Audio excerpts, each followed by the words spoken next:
Perfect. Well, thank you very much, Steve and Cheryl, for that much too generous introduction. If my late mother were here, being my mother, she would believe every word of it. If my late father were here, being a realist, he would probably wonder who you were talking about.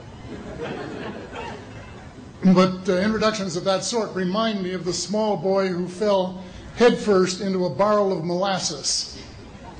And when they pulled him out, he licked some of the molasses from his face and said, "Lord, make my tongue adequate to this occasion." Well, actually, this is not my night for humor, and I'm not a match for either Stephen or George. So I'm not even going to try to be funny. Except my first line, and that's after this wonderful banquet, I think that I have exceeded the feed limit. Bad humor, you better believe it. I wish that I were in a mood for good humor, but I'm not. We are hell-bent in the direction of destroying our planet, and frankly, we appear to be doing very little about it. Decades ago, visitors from other planets warned us about where we were headed and offered to help. But instead, we, or at least some of us, interpreted their visits as a threat and decided to shoot first and ask questions after.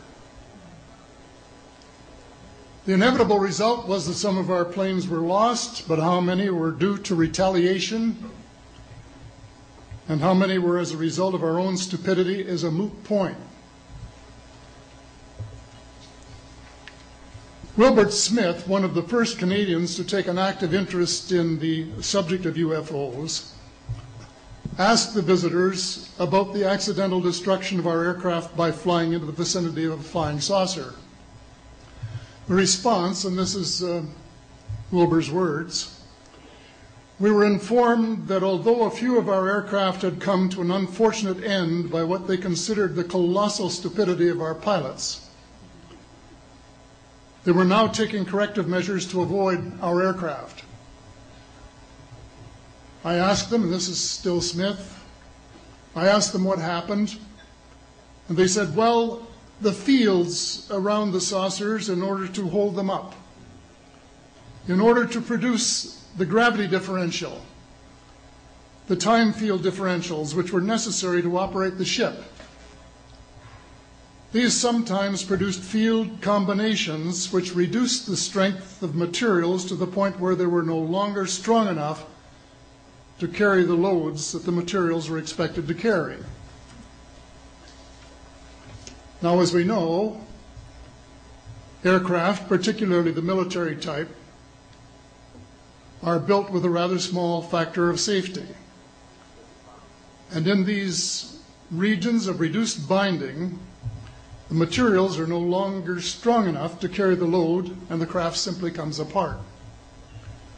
When I read that, I was reminded of the late, great soprano Lily Pons, who used to smash crystal goblets with her high C. She would direct the sound at them, and something in the sound waves would change the structure of the glass, and it would fly apart. Well, this didn't satisfy our military chiefs, who must have thought that it was more important to secure American nuclear superiority, even though using it would result in the annihilation of us all, than to take the hint and start moving the planet back from the brink of global disaster.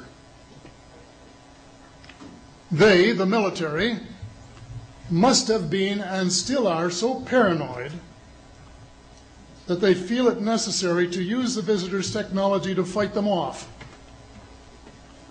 rather than welcome them as partners in development, though they may have seconded a few renegades to assist them in what can best be viewed as diabolical developments. Stephen has said that talking about UFOs is passé, and that we should be talking or limiting our talk to exopolitics. Well, Stephen, I agree with you in theory, but in reality we have a problem when official U.S. policy insists that UFOs don't exist. The veil of secrecy must be lifted, and it has to be lifted now, before it is too late. It is ironic that the U.S. would begin a devastating war, allegedly in search of weapons of mass destruction, when the most worrisome developments in this field are occurring in your own backyard. It is ironic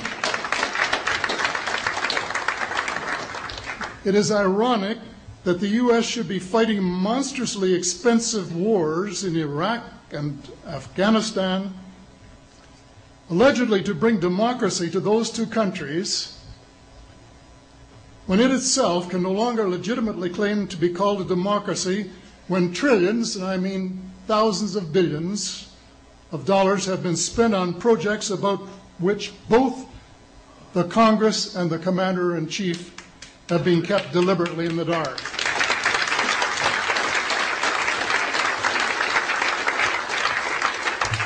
How much has been accomplished in 60 years of feverish activity by some of the most educated minds in the United States? Has America developed flying saucers that are visually indistinguishable from the visitors, as alleged? And if so, what do they propose to do with them? Even more critical, what progress has been made in the development of clean energy sources that could conceivably replace fossil fuels and save the planet from becoming a veritable wasteland? Well, who has the answers? Someone does, but apparently they aren't telling either secretaries of defense or presidents because they don't have, quote, a need to know. In a story told by Dr. Stephen Greer,